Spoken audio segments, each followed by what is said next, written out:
चलिए, तो ये हमारा फिजियोलॉजी का दूसरा लेक्चर है। फिजियोलॉजी के फर्स्ट लेक्चर में मैंने थोड़ा जनरल ओवरव्यू दिया था कि फिजियोलॉजी में कैसे करेंगे। ये लेक्चर हमारा एक तरीके से होने वाला है स्पायरोमेट्री पे। स्पायरोमेट्री पूरी तरीके से प्रैक्टिकल एस्पेक्ट है आपके लिए। क्वेश्चन वगैरह आते हैं तो काफ़ी अच्छे क्वेश्चन आ सकते हैं इस पर आपको, कि आप जब मेडिसिन एक्सपेक्ट पढ़ना स्टार्ट करेंगे तो उसमें सबसे पहले जो इतनी इंपॉर्टेंट चीज़ रहेगी वो आगे कार्य यही रहेगी। जैसे मैंने मेडिसिन एक्सपेक्ट पढ़ा है इसका, मेडिसिन में रिलेटेड जो भी चीज़ होंगी मैं बताऊँगा जो इंपॉर्टेंट होती है कार्य, तो वही मैं बताऊँगा। तो जब भी आप पढ़ते हैं मेडिसिन एक्सपर्ट, वो इसके लिए सबसे पहली चीज़ यही होती है। पोस्ट वगैरह में जाते हैं सबसे पहले मैं चाहूँगा आप स्पायरोमेट्री वाला जो डिपार्टमेंट है, रूम है, वो चेक करें जब भी आपकी पोस्टें लगे रेस्पिरेटरी मेडिसिन में कभी। तो ये इसकी इंपॉर्टेंस क्या होती है, वो लंग डिजीज जो होती है उनको मेन रूप से हम दो भागों में बांट सकते हैं ज़्यादातर हमको।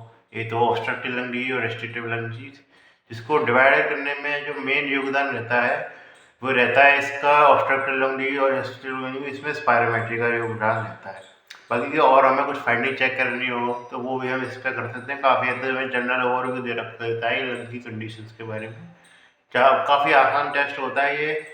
मतलब जैसे इसमें जैसे बाकी में तो और टेस्टों में तो काफ़ी दम चीज़ें लगती है हमें, मतलब एक्सरे वगैरह होते हैं, काफ़ी बुद्धिमानी चाहिए उसको समझने के लिए। ये मतलब इसमें ज़्यादा इंटेलिजेंस की ज़रूरत होती नहीं है, बस थोड़ा बहुत ग्राफ की नॉलेज होनी चाहिए। आसान होता है इसको पहचानना काफ़ी। तो अब उसके लिए सिंपल सी स्पायरोमेट्री को समझने के लिए जो चीज़ मैं बताऊँगा उसको समझने के लिए आपको जनरल चीज़ें आपको पता होनी चाहिए। क्योंकि जिसमें से आप तक ज़्यादातर चीज़ें शायद यदि आपने 11वीं क्लास में पढ़ ली होंगी, 11वीं या 12वीं, 11वीं 12वीं में दोनों इसलिए कहता हूँ क्योंकि जब मैं राजस्थान बोर्ड में था तो ये जो सारा पोर्शन था वो मेरा 12वीं क्लास में रिलाई करता था। एनसीईआरटी में ये 11वीं क्लास में, तो आप दोनों जगह घुस सकते हैं, इसलिए मैं 11वीं 12वीं दोनों बोलता हूँ। तो सिंपल सी बात है, बात करके चलें तो सिंपल सी बात है, स्पायरोमेट्री बात करके चल रही है तो उसमें मेन आते हैं वॉल्यूम्स हमारे। सबसे पहला वॉल्यूम जो आता है वो आता है हमारा टाइडल वॉल्यूम। टाइडल वॉल्यूम क्या है, जो हमारा नॉर्मल इंस्पायरेशन है। जैसे मैं आपको कुछ भी एक्टिविटी करते हुए नहीं दिखा जाऊंगा कि एक्सपायरेशन कर रहा है इंस्पायरेशन कर रहा है, क्योंकि जो बिल्कुल एकदम बिना कंट्रोल के अपने आप चलता रहता है एक तरीके से, कुछ एकदम दम लगानी नहीं पड़ रही, हम अपनी तरफ से दम नहीं लगा रहे, हल्की से हमारा टाइम चल ही रहा है, वो तो एक्शन कर ही रहा है, लेकिन हम अपनी तरफ से कोई एक्स्ट्रा दम लगा नहीं रहे, बिना कोई दम लगाए हुए बस नॉर्मल जैसे मैं इंस्पिरेशन एक्सपिरेशन दोनों कर रहा हूँ, वो रहता है हमारा टाइडल वॉल्यूम। और ये कितना रहता है हमारा 500 मिलीलीटर रहता है, ये छोटा ही रहेगा नॉर्मल के रहते हैं। फिर आता है inspiratory reserve volume. Inspiratory reserve volume क्या रहता है कि जो हमने नॉर्मल इंस्पायरेशन तो कर लिया है, उसके बाद जो एक्स्ट्रा इंस्पायरेशन कर रहे हैं वो आता है हमारा इंस्पायरेटरी रिजर्व वॉल्यूम। जैसे कि मैंने इंस्पायरेशन किया, फिर बाद में और इंस्पायरेशन कर रहा हूँ, तो ये आ गया हमारे इंस्पायरेटरी रिजर्व वॉल्यूम। इंस्पायरेशन के बाद हुआ नॉर्मल। अब जैसे इसमें तो फिर आसानी से पता लग जाती है कि नॉर्मल इंस्पायरेशन में, जैसे कि मैंने बता दिया उसमें तो नॉर्मल स्टार्ट में जब मैंने डालना स्टार्ट करा था जोड़ना, तब तो मैं इंस्पायरेशन कर चुका था अच्छा खासा। बाकी की सिंपल सी बात है ये कि नॉर्मल से जोड़ के आता है, इसलिए ज़्यादातर हम सिंपल सी बात है इंस्पायरेटरी कैपेसिटी यूज़ करते हैं, क्योंकि टाइडल वॉल्यूम में पता लगाना मुश्किल होता है कौन सा फेज चल रहा है, इंस्पायरेटरी फेज चल रहा है, इंस्पायरेटरी फेज चल रहा है। सिंपल सी बात है। फिर हम बात करें ऐसी एक्सपायरेटरी रिजर्व वॉल्यूम की कि जो नॉर्मल एक्सपायरेशन के लिए उसके बाद जितना एक्सपायरेशन किया हमने वो आता है हमारा एक्सपायरेटरी रिजर्व वॉल्यूम। फिर उसके अलावा एक और वैल्यू की बात करें चले तो मैंने बताया कि लंग के अंदर कुछ ना कुछ हवा बची जाती है, क्योंकि तभी लंग है जो वो कोलैप्स नहीं करेंगे, हमारे लंग के अंदर सारी हवा निकल दी जाएगी तो लंग कोलैप्स कर जाएंगे हमारे। तो उस हवा को हम बोलते हैं एक तरीके से रेसिडुअल वॉल्यूम। रेसिडुअल वॉल्यूम क्या होता है कि आप कितना भी एक्सपायरेशन कर लें कुछ ना कुछ जो हवा बच जाएगी, फोर्सफुल एक्सपायरेशन के बाद जो हवा बचती है हमारे वॉल्यूम बचता है लंग के अंदर, उसे रेसिडुअल वॉल्यूम कहते हैं। जिसे आप लगा नहीं सकते। मैं फोर्स फोर्स एक्सपायरेटरी का मतलब ज़्यादा से ज़्यादा प्रेशर की बात करूँ, जैसे मैं तो इतना ज़्यादा प्रेशर नहीं लगाया, ज़्यादा से ज़्यादा प्रेशर लगाने के बाद आप निकाल ही नहीं सकते, उसको बोलते हैं हमारे रेसिडुअल वॉल्यूम। अब कैपेसिटी की बात करें चलें, जो कि मेन एक्सपेक्ट रहता है हमारा थोड़ा सा पहचानने में, कैपेसिटी ज़्यादा फैंसी को कंसेप्ट लगता है थोड़ा सा, मुझे तो लगता है। बाकी इंस्पायरेटरी कैपेसिटी रहती है, इंस्पायरेटरी कैपेसिटी रहती है क्या होती है हमारा टाइडल वॉल्यूम प्लस ये इंस्पायरेटरी रिजर्व वॉल्यूम। इसका मतलब क्या है कि एक तरह डेफिनेशन में बोल रहे हैं कि नॉर्मल एक्सपिरेशन के बाद आदमी कितनी हवा अंदर ले सकता है, जैसे जो मैंने ली थी वो हकीकत में इतनी इंस्पायरेटरी कैपेसिटी थी रेजिडुअल वॉल्यूम में की जगह, तो वो एक्सपायरेटरी कैपेसिटी की एक्सपायरेशन हो गया। उसके बाद ये पूरी जो हमारी है वो क्या है, एक तरीके से इंस्पायरेटरी रिजर्व वॉल्यूम है, मतलब इंस्पायरेटरी कैपेसिटी है। फिर हम बात करें, ऐसे ही आते हैं हमारे इंस्पायरेटरी कैपेसिटी। मैंने इसके बाद मैं वैल्यू नहीं बोली, तो मैंने इतना इंस्पायरेटरी रिजर्वुअल वॉल्यूम की वैल्यू रहती है 3 लीटर के आसपास रहती है। और इसके अलावा एक्सपायरेटरी रिजर्व वॉल्यूम की रहती है 1100 लीटर के आसपास, 1100 मिलीलीटर के आसपास। और उसके अलावा जो हमारे रेजिडुअल वॉल्यूम की रहती वैल्यू लगभग 1200 के आसपास रहती है। चेक कर लीजिएगा, मैं अंदाजे से बोल रहा हूँ।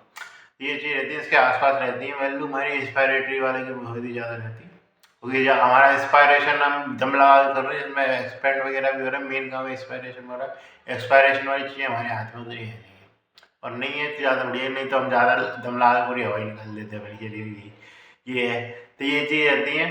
तो इससे बड़ी बात है, हम एक्सपायरेशन किया, इंस्पायरेशन किया, ये चीज़ होती है इसके आधार पे। उसके अलावा और होती है तो वाइटल कैपेसिटी, जो कि मेन कॉन्सेप्ट है हमारा।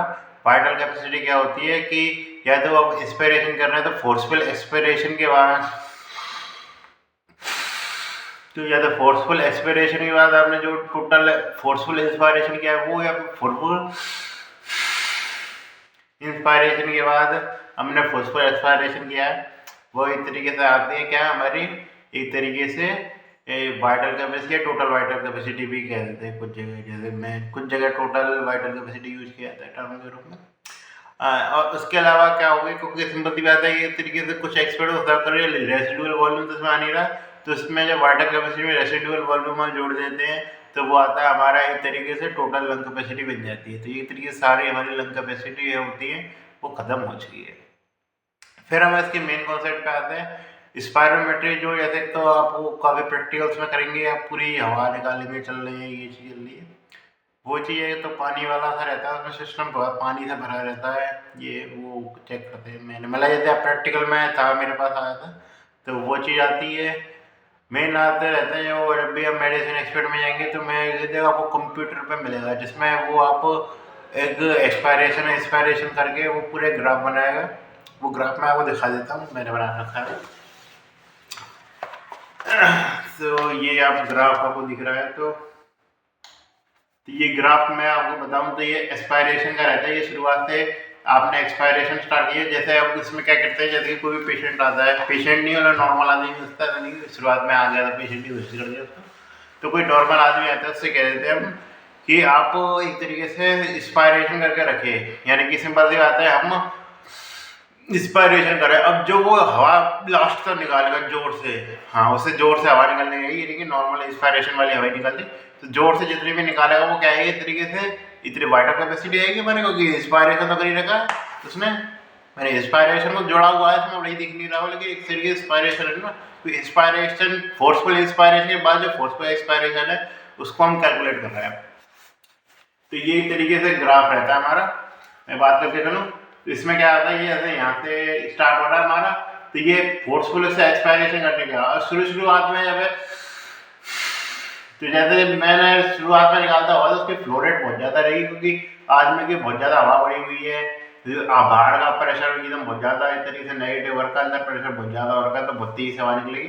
इसलिए सिंपल सी बात है, जो शुरुआत में फ्लो रेट होती है बहुत ज़्यादा हो जाती है, फिर ज़्यादा करते एक तरीके से जो लास्ट में सारी हवा निकल जाती है, वो क्या बताती है हमारी एक तरीके से जो टोटल वाइटल कैपेसिटी होती है। क्योंकि ये पूरा जो वॉल्यूम वाला जो कर्व चल रहा है, तो वॉल्यूम वाले कर्व में देखिए इंस्पिरेशन वाला जोड़ के जो इंस्पिरेशन की हवा निकाली, टाइटल वॉल्यूम वाली हवा भी निकाल दी हमने, और जो एक्सपायरेशन में फोर्सफुल करके निकाल सकते हैं वो सारी हमने निकाल दी। तो इसलिए एक ग्राफ थोड़ा सा ध्यान से देख लीजिए। तो इस ग्राफ में एक तरीके से हमने सारी हवा निकाल दी, तो लास्ट में क्या आ जाएगा हमारा, पूरी वाइटल कैपेसिटी आएगी। अब ये वाइटल कैपेसिटी हमको ने निकाल ली एक तरीके से, ये वाइटल कैपेसिटी, और क्या पता लग रहा है इसको हमको, क्योंकि सिंपल सी बात है, वाइटल कैपेसिटी वैसे भी निकाल सकते थे, उस पर भी पता लग जाती है हमको, कंप्यूटर वाले तो मेन हमें ये ग्राफ मिलता है। जैसे सिंपल सी बात है, ग्राफ को बनाने के लिए सबसे बड़ा इंडिकेशन क्या क्या होता है हमारा, सबसे पहले इंडिकेशन ये होता है कि ये कम से कम 6 सेकंड के लिए होना चाहिए। 6 सेकंड बहुत सा आइडिया रहता है, बाकी की 4 सेकंड तक मान सकते हैं, कुछ 6 सेकंड तक आप मान के चलिए, 6 सेकंड तक उसको एक्सपायरेशन होना चाहिए कम से कम, पूरी तरह दम लगा के 6 सेकंड वाली तक को दम ग्राफ जाना चाहिए, फिर ये इंस्पायरेशन में ग्राफ लौट जाता है। ये चीज़ होती है मेन, इसमें एक्सपायरेशन है, इंस्पायरेशन उतना ज़्यादा इंपॉर्टेंट नहीं है, थोड़ा सा मेन एक्सपायरेशन इसमें इंपॉर्टेंट है।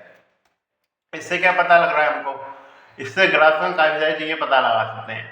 एक तो ये पता लगा सकते हैं कि इस तरीके से कि फ्लो रेट किस प्रकार चल रही है, क्योंकि सिंपल जैसे मैंने ऑब्स्ट्रक्टेड लैंग्वेज और रेस्ट्रिक्टेड लैंग्वेज मैंने बताई थी, जो शुरुआत में एक्सपेक्ट था, क्योंकि जो उसके लिए मेन की है स्पायरोमेट्री के ये पता लगाने की ऑब्स्ट्रक्टेड लैंग्वेज जैसे कि रेस्ट्रिक्टेड लैंग्वेज बाकी की लंग वॉल्यूम वगैरह पता लग जाता है।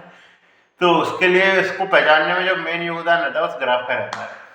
अब ग्राफ से आप कैसे पता लगा सकते हैं, तो इसके बारे में बातचीत करूँगा। तो हमारे सिंपल सी बात है, जब वो एक तो ग्राफ से कैसे पता लगा सकते, तो ग्राफ में मैंने बताया था, जैसे मैं ग्राफ में ड्रॉ कर देता हूँ।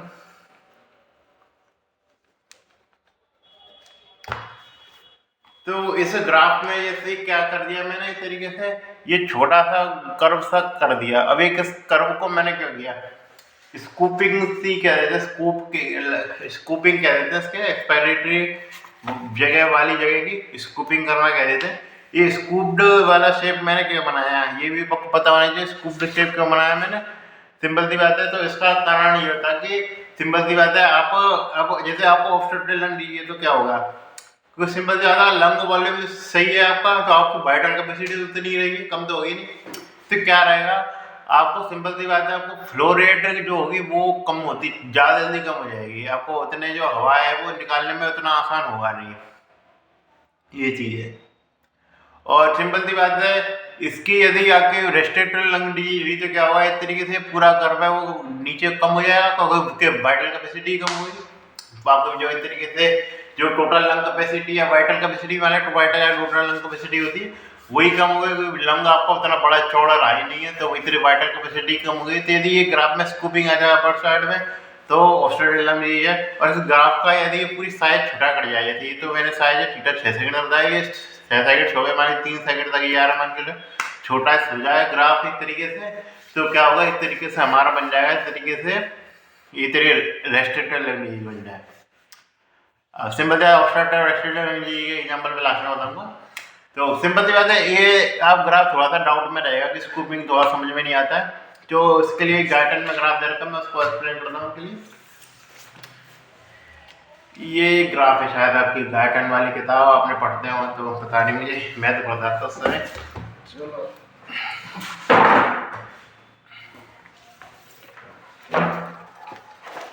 एक सेकेंड, अब दिख रहा होगा आपको। तो सिंपल सी बात है, इसमें ये पता होना चाहिए, इसमें ये बात ध्यान दीजिए कि ये आगे पहुंच गया, अदर पहुंच गया, ये तीनों ग्राफ सम सेम में एक संग देते, मेरे हिसाब से गलती कर रखी है, इसको अलग अलग देने चाहिए थे।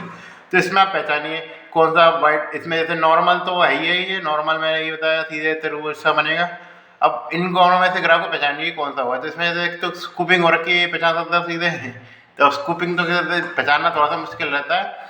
तो इसमें ये चीज़ ध्यान रखें कि एक तरीके से जो हमारा जो वाइटल कैपेसिटी जो लॉन्जिट्यूडिनलिटी होती है ग्राफ की, जैसे जो आगे की साइड तक जो जाने की क्षमता होती है वो बहुत ज़्यादा होती है, जो मतलब जो ग्राफ में होती है तो लंबाई होती है वो इस तरीके से बहुत ज़्यादा होती है। क्यों होती है, मतलब रिलेटिव देखेंगे होने को तो वैसे वाइटल कैपेसिटी कम भी हो सकती है, ऐसी बात नहीं कि सिर्फ वाइटल कैपेसिटी तो बढ़ नहीं रही, क्या हो रही है, क्योंकि सिंपल सी बात है, शुरुआत में जो इतने एयर फ्लो निकाल ले रहा था जो 1 सेकंड के बीच में, जैसे यहाँ से तो स्टार्ट हुआ पहले से, बिल्कुल इधर स्टार्ट से लेकर जो 1 सेकंड तक हमारी फ्लो रेट आ रही थी वो उतनी आ नहीं रही, हम दम तो लगा रहे हैं हमारी, लेकिन हमारी फ्लो रेट उतनी आ नहीं रही, जिसके कारण जो एक तरीके से ग्राफ प्रॉपर जाना चाहिए था यूँ वो नीचे आ जाता है, क्योंकि हमारी फ्लो रेट जो 1 सेकंड में पहले सेकंड में जितनी नॉर्मल आनी चाहिए थी उतनी आ नहीं रही।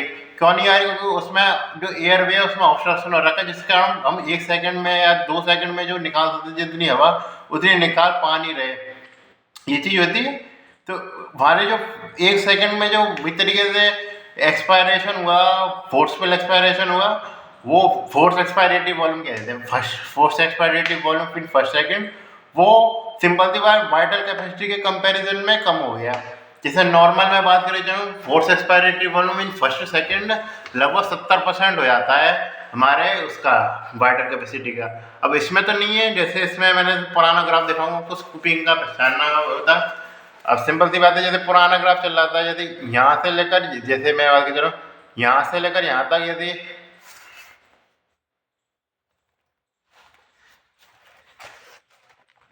जैसे यहाँ से लेकर यहाँ तक यदि मान लीजिए फर्स्ट सेकंड है, 1 सेकंड है, तो सिंपल जैसे स्कूपिंग जैसे कि ऊपर से व्याधित होते मैंने गलत बना रखी है। तो यदि मान लीजिए फर्स्ट सेकंड है तो क्या हो गया, क्योंकि सिंपल सी बात है यहाँ पे ऊपर वाले नॉर्मल केस में देखें तो फर्स्ट वाले में वॉल्यूम अच्छा खासा था, क्योंकि पहले ही सेकंड में बहुत सारा हवा थी, हवा निकल गई।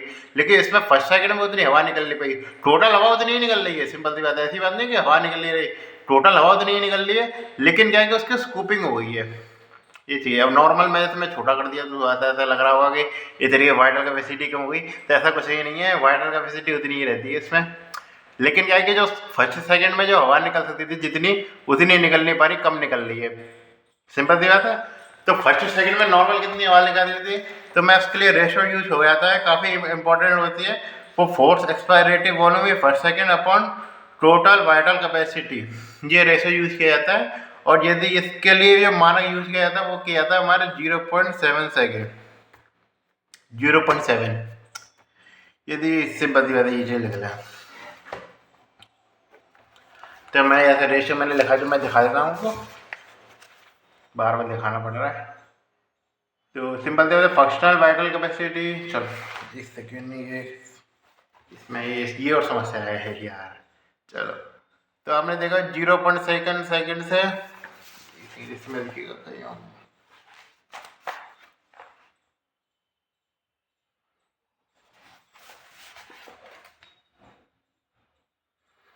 तो functional vital capacity 0.7 functional vital capacity upon total force expiratory volume is first second upon functional vital capacity का रेशियो है वो 0.7 से बनाया गया, यानी कि फर्स्ट सेकंड में हवा नहीं निकाला। मतलब मेन से समझाने का रेशियो ये था, इससे रेशियो यूज करते हैं मेन। तो हम इसमें वो कंप्यूटर कैलकुलेट करके दे देता, हम कैलकुलेट करके नहीं देते, ग्राफ में महीना के बैठेंगे, इतना ज़्यादा मेहनत भी करनी नहीं पड़ती हमको। सिंपल बायोलॉजी के स्टूडेंट हैं, आप जानते हैं आपको, तो सिंपल हम इतनी मेहनत नहीं करते। मेन में बताता कंप्यूटर में ये रेशियो निकाल देता है, यदि नहीं भी निकाले तो ग्राफ देख के पहचान सकते हैं, ज़्यादा तो रेशियो देता है, अब ग्राफ देख के पहचान सकते हैं। यदि ये वो सिंपल सी बात है, यूँ यानी फर्स्ट सेकंड में ज़्यादा इधर गैप से, ये है ना हाइट से बस लगा लेंगे, हाइट है, सिंपल सी बात है, हाइट है वो फर्स्ट सेकंड का भी छोटा सा पार्ट है, ये लगा दीजिए। वो इस भाग में कितनी कितनी आ रही है, जैसे वो क्या है शुरुआत में बहुत ज़्यादा स्कूपिंग आ जाती है, तो ये होता है हमारा ऑब्स्ट्रक्टिव लंग डिजीज। अब वाइट उसमें क्या होगा, इतनी रेस्ट्रिक्टेड लंग डिजीज में, जैसे इसमें जैसे मैं ग्राफ दिखाऊं इसका, रेस्ट्रिक्टेड लंग डिजीज में क्या हो रहा है कि इस तरीके से वो इस पे जो ग्राफ की शेप है वो तो सेम है, जैसे वो ग्राफ है वो वैसे ही नीचे जा रहा है, सिंपल सी बात है एक्सपायरेशन का। लेकिन क्या हो गया उसमें, इस तरीके उसका साइज कम हो गया। मतलब जैसे सिंपल सी बात है, ये तो काफ़ी लंबी दूर तक जा रहा था और ये काफ़ी उतनी दूर तक जा नहीं रहा है। अब ये इसमें से ग्राफ भी गलत बना रखा है खैर वैसे, अब सिंपल से 3 ग्राफ बनाने पड़ते थे, मैंने कि ज़्यादा अच्छा कर गया मैं, क्योंकि मैं ऐसा गया था कहीं तो मैं मेहनत लग गई थी वहाँ पे, ज़्यादा टाइम मेरे पास है नहीं है, तो इसलिए ये जैसे इससे नॉर्मल को तो गोली मार दीजिए, ये नॉर्मल वाला ग्राफ का कम बना रखा, तो इससे ये पता लग रहा है तो ये लेंथ ज़्यादा जा नहीं रही है आगे तक।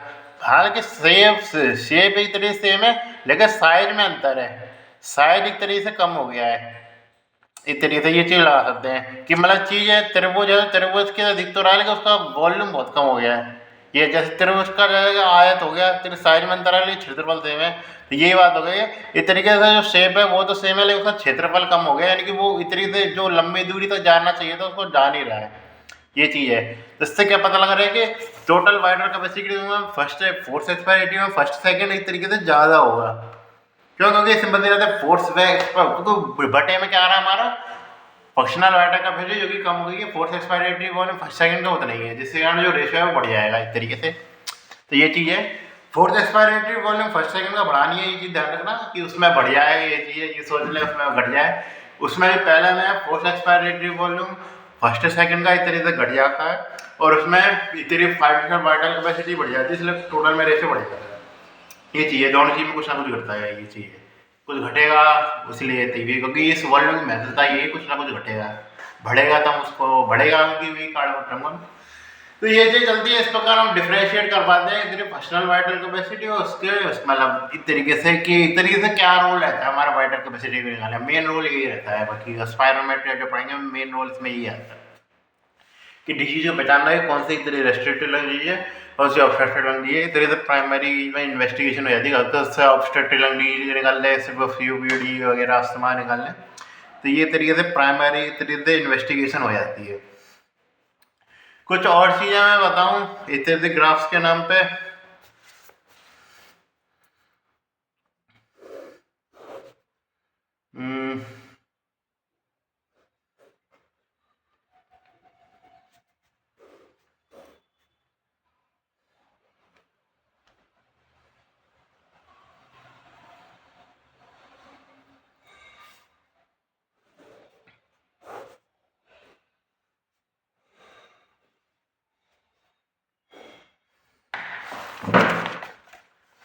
ये तीनों ग्राफ आपको दिख रहे होंगे, ये चीज़ें थोड़ा सा ऐसा, इसमें तो थोड़ा सा सीधे दिखाने पर उल्टा हो जाता है चीज़ें। तो इसमें ये पता लग रहा है कि दोनों सेट है वो फ्लैट है, यानी कि सिंपल बात है, एक्सपायरेटिव वॉल्यूम में भी कमी आ गई, मतलब फोर्थ इंस्पायरेशन वाली एक्टिविटी में भी कम आ गई और एक्सपायरेशन वाली एक्टिविटी में भी कमी आ गई। और ये चीज़ किस में हो सकती है? ये चीज़ होती है फिक्स्ड ऑब्स्ट्रक्शन। फिक्स्ड ऑब्स्ट्रक्शन का मतलब क्या हो गया? एक तरीके से फिक्स्ड चेस्ट हो गया हमारा, चेस्ट एक तरीके से चेस्ट में कुछ फाइब्रोसिस वगैरह हो गया और वो ना तो एक्सपेंड कर रहा है बहुत ज़्यादा जो हम चाह रहे हैं कि इंस्पायरेशन के लिए, या फिर वो अंदर जा रहा है उतना ज़्यादा, वो फिक्स चेस्ट हो गया हमारा। तो वो हमारा एक तरीके से किस में आता है? इस तरीके से इसमें हमारा फिक्स्ड ऑब्स्ट्रक्शन में, ये ऑब्स्ट्रक्टिव लंग डिजीज की बात हो रही सारी। फिर इससे मैं इससे बात करी चले, इसकी बात करी चले जिसमें क्या हो रहा है, अपर साइड पे सिंपल सी बात है नॉर्मल है, लेकिन जो नीचे की साइड है उसमें फ्लैटनिंग आ गई है। अपर साइड नॉर्मल है, एस्पायरेशन तो नॉर्मल कर पा रहा है, लेकिन सिंपल सी बात है वो इंस्पायरेशन नॉर्मल नहीं कर पा रहा है। तो इसमें क्रॉस निमोर ये ध्यान रख सकते हैं, इंस्पायरेशन में एक्स्ट्रा, तो इंस्पायरेशन यदि डिफेक्ट है तो क्या हुआ, इस तरीके से एक्स्ट्रा थोरेसिक डिफेक्ट आएगा कुछ भी। और यदि एक्सपायरेशन में डिफेक्ट है, इंस्पायरेशन नॉर्मल है, तो वो आएगा इस तरीके से इंट्राथोरेसिक।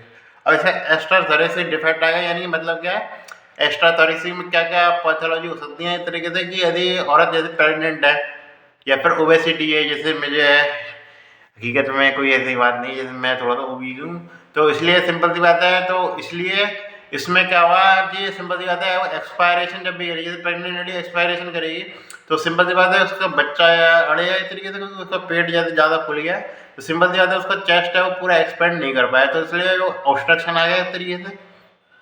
ऑब्स्ट्रक्शन का मतलब कुछ भी हो सकता है, चाहे थोड़े से इसके इसमें कुछ अटक जाए, चाहे एक तरीके एक्सपेंड नहीं कर पाए, कुछ भी हो सकता है। ये एक्सपेंड नहीं कर पाना भी एक तरीके से ऑब्स्ट्रक्टिव लंग डिजीज में ही काउंट किया जाता है। ऑब्स्ट्रक्शन होना चाहिए, बस ये है कि लंग अंदर से नॉर्मल रहना चाहिए, ऑब्स्ट्रक्शन रहना चाहिए।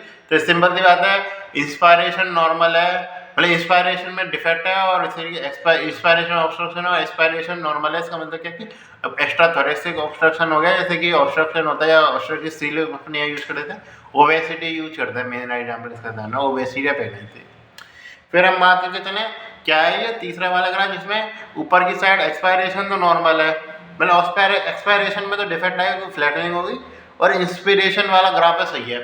अब इसका क्या मतलब आ गया, यानी कि सिंपल ज़्यादा एक्सपायरेशन तुमको नहीं कर पा रहा और इंस्पिरेशन नॉर्मल कर पा रहा है, यानी कि पैथोलॉजी कहाँ होगी, एक तरीके से हमारे इंट्राथोरेसिक होगी।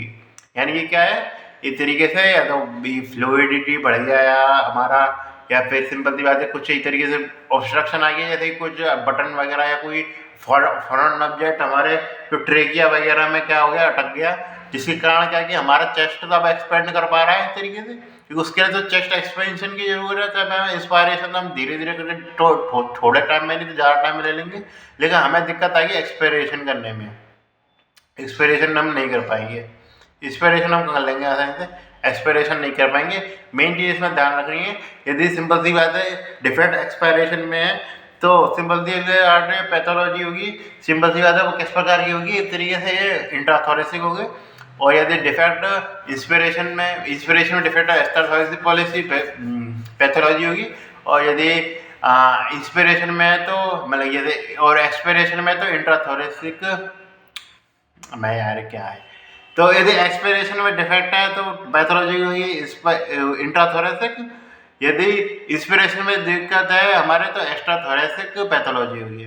ये आप ध्यान रख लें, आई से ई क्रॉस निमोनिक ध्यान रख सकते हैं आप। ये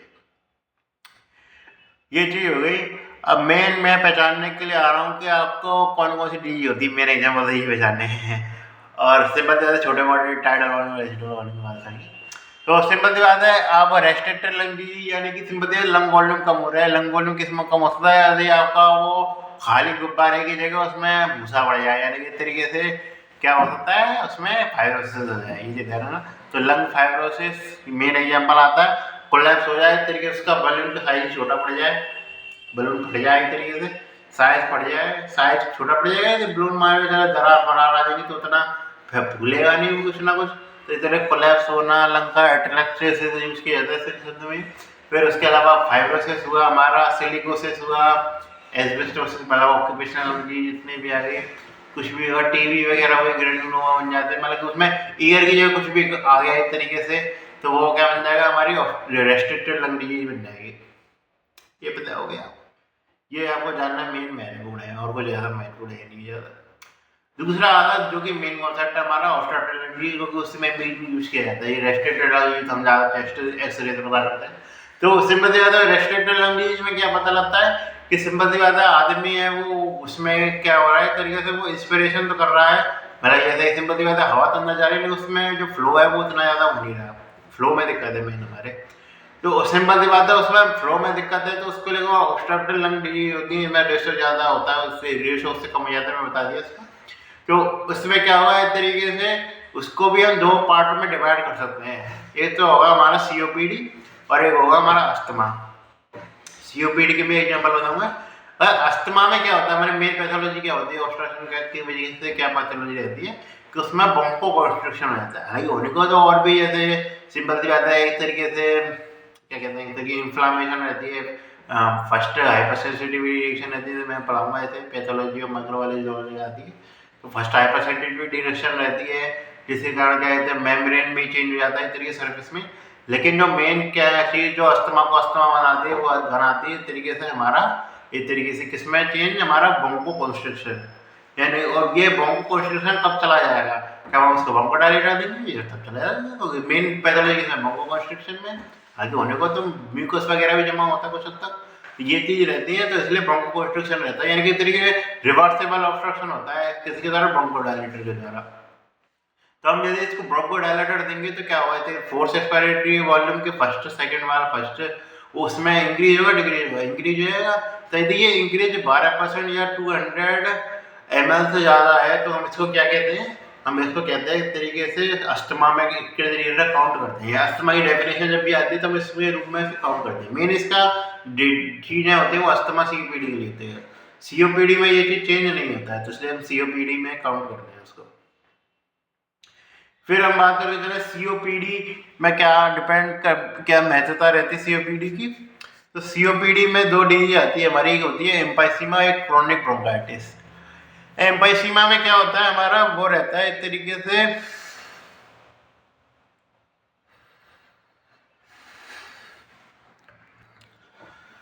तो सीओपीडी में हमारी दो डिजीज रहती हैं, हमारी एम्पाइसीमा और इस तरीके से क्रोनिक ब्रोंकाइटिस। एम्पाइसीमा में क्या होता है हमारा, जो इस तरीके से मैंने बताया था, ये इलास्टिन प्रोटीन होता है जो इलास्टिसिटी प्रोवाइड करने का काम करता है हमारा, वो इस तरीके से डैमेज हो जाता है, जो कि इसके स्मोकिंग के कारण हो सकता है, अल्फा मेनिटिसिटी डेफिशिएंसी के कारण हो सकता है, जिसके कारण क्या है, ये जो इस तरीके से क्या होता है, जो सर्फेस टेंशन वाली फोर्स होती है, सर्फेस टेंशन वाली फोर्स क्या करें, सर्फेस टेंशन नहीं रहेगा तो टिश्यू वाली फोर्स होती है, इस तरीके गुब्बारा हो गया इस तरीके से, वो मतलब फूल तो पूरा रहा है लेकिन उसके बाद वो पूरी तरीके से रिकॉइल नहीं कर पा रहा है इस तरीके से, ये मान लीजिए। हाँ, मतलब ऐसा एक्सपायरेशन करें तो रिकॉल नहीं कर पा रहा है अपने तरीके से, उसकी मतलब दरार सी आ गई है, बूढ़ा सा हो गया, तेरे पुराना गुब्बारा है आसानी से खुल जाता है, जैसे नया गुब्बारा आसानी से नहीं खुलता है, उसी प्रकार आप काम करते हैं। इलास्टिक फोर्स है उसका वो कम हो गया है। अब इलास्टिक फोर्स कम हो गया तो क्या होगा, इस तरीके से जो एक तरीके से हवा है वो जाएगी नहीं प्रॉपर, उसी के अंदर ट्रैप पड़ जाएगी। क्रोनिक ब्रोंकाइटिस में क्या होता है हमारा, क्रोनिक ब्रोंकाइटिस में वो भी सेम रहती है, तरीके से ब्रोंको कॉन्स्ट्रिक्शन भी तो ब्रोंकाई भी सेम रहती है और हमारी एल्विलाई भी सही रहती है। लेकिन क्या है कि उसमें मेन होता है वो चीज़ होती है हमारा म्यूकस जमा हो जाता है, इसके लिए ब्रोंकियल पाथवे में अब म्यूकस जमा हो जाता है तो क्या होता है इस तरीके से, जो सिंपल सी बात है हम निकालते हैं तो सी करने लग जाते हैं नॉर्मल देखने लिया हुआ सर्दी में सी करने लग जाते हैं, सी से भी ज़्यादा इस तरीके बहुत ज़्यादा कफ आने लग जाता है आदमी के, क्योंकि इस तरीके से वो इतने एयरवे इस कारण ब्लॉक हो गया क्योंकि उसमें अंदर म्यूकस जमा हो गया। म्यूकस मतलब एयर फिर निकालना इतना आसान रहता नहीं है। तो ये होती है कॉर्निक ब्रोंकाइटिस में म्यूकस जमा हो रहा है और इसमें इलास्टिक फोर्स कम हो रहा है। अब इन दोनों डिफ्रेंशिएट करने के लिए क्या क्या यूज करते हैं, तो डाइल्यूशन, कार्बन मोनोऑक्साइड का डाइल्यूशन यूज करते हैं। ये मतलब कुछ हद तक है, इसका मेन रिलेशन रहता है वो होता है एल्वियोलाई के फंक्शनलिटी से। और यदि सिंपल सी बात है एल्वियोलाई फंक्शनलिटी किस में कम हुई है, वो सिंपल एम्फाइसीमा में कम हुई। डाइल्यूशन कार्बन मोनोऑक्साइड किस में कम हो गया इस तरीके से, सिंपल सी बात है एल्वियोलाई में कम होगा। सिंपल सी बात है वो तरीके से उसका मेन काम पिचकना और फूलना होता है। अब फूलने के नाम पे फिर उतना ज़्यादा फूलेगी भी नहीं क्योंकि सिंपल सी बात है वो पिचक नहीं रही क्योंकि इलास्टिसिटी उसकी उतनी ज़्यादा है नहीं है। वो सिंपल सी बात है। तो क्या होगा इस तरीके से डाइल्यूशन और वो कार्बन मोनोऑक्साइड का करेंगे तो कम आएगा। लेकिन उसमें देखिए तो कुछ भी दिक्कत नहीं है ना, उसमें इस तरीके से ब्रोंकोडायलेटर देंगे तब कोई चेंज आएगा इस तरीके कंडीशन में। या डाइल्यूशन करेंगे कि इस तरीके से एक्सचेंज रेट जो होती है इस तरीके से गैसेस के उसमें कोई डिफेक्ट आया तो उसमें कोई डिफेक्ट नहीं है, बस म्यूकस जमा हो गया है उसको और कुछ नहीं हुआ है इस तरीके से। तो उसके तरीके कॉन्डिबंकाइटिस में काम करें, तीनों का ट्रीटमेंट लगभग सेम रहता है। इसमें ज़्यादा ब्रोंकोडायलेटर तीनों जगह काम कर सकते हैं। उसके अलावा एडियल कार्टिसोप्सिएट दोनों तीनों जगह काम कर सकते हैं। सीओपीडी में सिंपल सी बात है M1 एगोनिस्ट ज़्यादा रहते हैं जिसके बारे में तो मैं फार्मा में बात की होगी मेरी। तो ये चीज़ रहती है। इस प्रकार हमारे लेक्चर खत्म हुआ, ज़्यादा बड़ा था नहीं लेकिन बहुत लंबा पहुँच गया क्योंकि ये थोड़े से एक तरीके से बेसिक चीज़ आप मेडिसिन पढ़ेंगे तब भी आपको सबसे पहले ये चीज़ पढ़नी है। बेसिक चीज़ें मैं बताते चलूँगा। इसलिए मेरा जो मेन लेक्चर बनाने का कॉन्सेप्ट है वो यही है कि आपको चीज़ें अवगत कराना चाहते हैं। मैं फर्स्ट ईयर में जब मैंने पढ़ी थी ये चैप्टर में बिल्कुल समझ में नहीं आया था, तो लेकिन अब मुझे काफ़ी हद तक चीज़ें समझ में आई। बाकी की कुछ घटनाएं जैसे गार्डन में मैंने पढ़ी थी कि टाइडल टोटल लंग कैपेसिटी और रेजिडुअल वॉल्यूम होता है वो ज़्यादा हो जाता है किसमें हमारे इस तरीके से ऑब्स्ट्रक्टिव डिजीज और इस तरीके से उसमें कम हो जाता है। क्यों हो जाता है, क्योंकि सिंपल ज़्यादा फाइब्रोसिस हो गया है। फाइब्रोसिस में सिंपल सी बात है हवा की जगह कुछ और आ गया तो सिंपल सी बात है वो अपनी जगह तो घेरेगा ही ना। सिंपल सी बात है रेसिडुअल वॉल्यूम तो फिर कम हो गई तो सियाड़ा कम हो जाता है और रेसिडुअल वॉल्यूम कम होगा तो टोटल लंग कैपेसिटी कम होगी क्योंकि सिंपल सी बात है जोड़ने में टोटल लंग कैपेसिटी में रेसिडुअल वॉल्यूम जुड़ता है और वाइटल कैपेसिटी कम होती है सिंपल सी बात उसमें बात करें तो। और इसके बाद ऑब्स्ट्रक्टिव लंग डिजीज में क्या हुआ, सिंपल सी बात है अब हवा जितनी भी मर्जी जोर लगाने पे निकालने हैं, लेकिन ऐसा तो है ना कि पूरे टाइम तक लगाते रहे कुछ 6 सेकंड 7 या 8 सेकंड लग रहे हैं मान लीजिए हवा निकालने में, तो ऐसा तो है ना कि दूसरी सांस लेगा ही नहीं आदमी, दूसरी सांस भी लेता है। तो इस तरीके से जो जितना एक्सचेंज होना चाहिए था हवा का उतना हो नहीं पा रहा है इस तरीके से। सिंपल सी बात है कुछ हवा हवा ट्रैप हो जा रही है क्योंकि सिंपल सी बात है ऑब्स्ट्रक्शन है निकालने में, लंग में कोई दिक्कत नहीं लेकिन ऑब्स्ट्रक्शन है निकालने में तो फोर्स एक्सपायरेशन करने में दिक्कत आ रही है। तो फोर्स एक्सपायरेटिव वॉल्यूम इसमें वॉल्यूम के टर्म में गए, फोर्स एक्सपायरेटिव वॉल्यूम सबसे पहले कम होगा, इंस्पिरेटिव वॉल्यूम भी कम होगा, हालांकि फोर्स एक्सपायरेटिव वॉल्यूम कम होगा मेन। और जिसके कारण क्या होगा हमारे रेसिडुअल वॉल्यूम का जो प्रेशर है वैल्यू है वो इस तरीके से बढ़ जाएगी। टोटल लंग कैपेसिटी इससे क्यों बढ़ जाएगी, क्योंकि वाइटल कैपेसिटी तो हमारी सेम है क्योंकि सिंपल है इंस्पिरेशन एक्सपिरेशन तो हम नॉर्मल कर पा रहे हैं। लेकिन क्या हो गया इस तरीके से जो रेजिडुअल वॉल्यूम बढ़ गया इस तरीके से क्या हो गया टोटल लंग कैपेसिटी है वो हमारी बढ़ जाएगी। तो ये चीज़ ध्यान रखना, वाइटल कैपेसिटी हम सेम है सेम मात्रा में हम एयर निकाल रहे हैं एयर एब्जॉर्ब कर रहे हैं, लेकिन सिंपल सी बात है मुँह में ज़्यादा फोर्स के संग करने के लिए रेजिडुअल वॉल्यूम बढ़ रहा है कंपेरेटिव, ये कंपेरेटिवली है। बाकी में टोटल लंग कैपेसिटी मतलब मान सकते हैं रेजिडुअल वॉल्यूम के आधार पर मान सकते हो टोटल लंग कैपेसिटी बाकी में उतनी कुछ खास बढ़ती है नहीं है टोटल लंग कैपेसिटी इसमें। तो ये चीज़ है टोटल लंग कैपेसिटी बढ़ जाएगी इसमें, ये है ये चीज़ है। इस प्रकार हमारे लेक्चर खत्म होगा।